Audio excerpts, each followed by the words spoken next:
want to dive into sort of what happens next, really, from a Liverpool point of view, because obviously right now we're very down on ourselves, we're gutted about it, we can't quite fathom how we conspired not to win that game of football. It felt like it was there for the taking at many points during it, but listen, international break now, a little bit of I think it's come at a good time, actually, to be honest with you. A little bit of a wipe the slate clean, but what it can't do, this defeat now, and it'll hurt like hell. The fans that are in the stadium, it'll hurt for the players, of course, who will certainly, like say, at Old Trafford, and they're jubilant, they're bouncing. We're never going to hear the end of it for the next few days at least, but it just can't derail us. This can't define what happens between now and the end of the season, basically. No, it can't, and I don't think it will either, Dan, to be honest with you.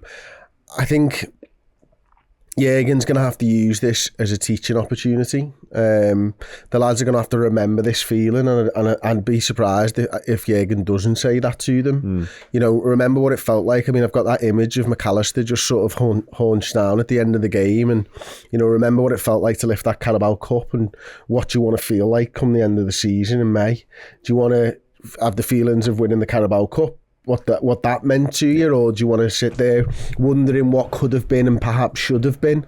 So I think Jurgen will obviously lean into that and use it to fire them a little bit and just fan the flames, and, you know, just remember that, like, I think he'll be putting an arm around them now as well, because I think they might need that, because it's easy to sit here and say, like, Liverpool weren't good enough and all that type of stuff, and while correct, let's not forget what these lads have done for us so far this season, and what they did for us tonight as well, or this afternoon, because, Dan, 120 minutes is tough, and 120 minutes when you're fighting, you know, another side and a stadium and everything else and fatigue, which is a huge part of football at this top level nowadays as well.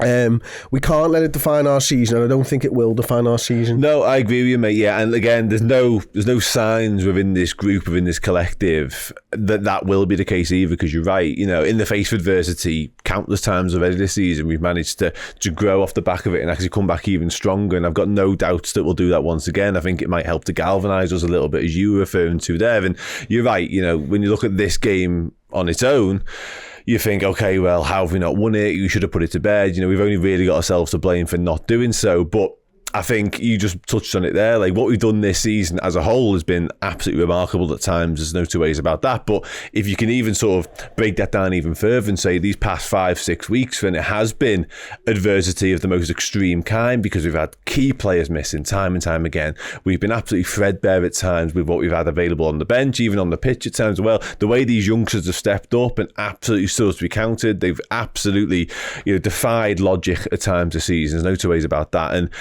I think this maybe it was a game too far for some of them. Who knows? I'm not quite sure. But again, I think in terms of what happens next on the back of the international break, there is the most positive spin on this, and it's kind of the way I'm looking at it now, is it can actually help us. It can actually be used as a positive and used as the energy, as you say, to go, remember how bad that felt, remember how gutted you were at the end of the 120 minutes at Old Trafford.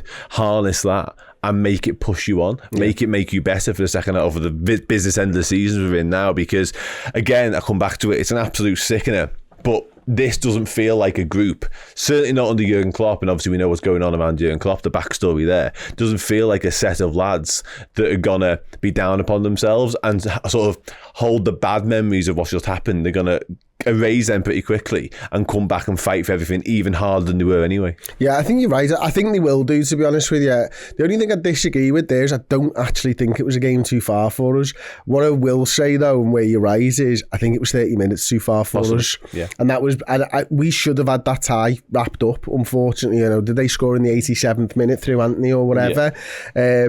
And I think, unfortunately, for once, the substitutions didn't really work out for us in this one. And that is because of how many games we've played over the last few weeks and stuff. But just talking about it again, and what this will mean now is we've got Manchester United again in a few weeks. Yes. And that that game is going to be pivotal to what happens in the Premier League this season, and that is going to be fuel for that game, 100%, because we should have battered them there. We really should have. They were there for the taking, and we just didn't get the job finished, unfortunately. So they'll be tired. There'll be disappointment, of course, in the dressing room, but Jurgen, Pep Linders, all the other coaches, they'll be putting their arms around these players and go, right, you can still achieve great things. It was a blip in the road. It wasn't the end of the road. Might have been for this competition, but no, it can't define our season. No, 100% no, and you're right. And again, I come back to it, like, in terms of the people we've got at the top of the tree, your Van Dijks, Jurgen Klopp, as you say there, we've got the perfect people in place to do that, and they should be immensely proud of what they've done over the past few weeks. Some of these lads in particular, don't get me wrong, there's some experience within that, and there's some senior statesmen who will just be gutted, but I reckon the youngsters and the lads who've stepped up to the mark in recent weeks just should be immensely proud of what they've done. And yeah, I think you're right in terms of the game back at Old Trafford, the learnings we'll take from this, and that revenge we must now seek for that game is massive, 100%. Hey, thank you so much for checking out the content today. If you want to get your name in and amongst these wonderful people, then head to redmenplus.com. Join as a Legend tier subscriber. You're going to get free merchandise codes. You're going to get in our Discord, and you're going to get your name at the end of YouTube videos. Yes, redmenplus.com, Legend tier status.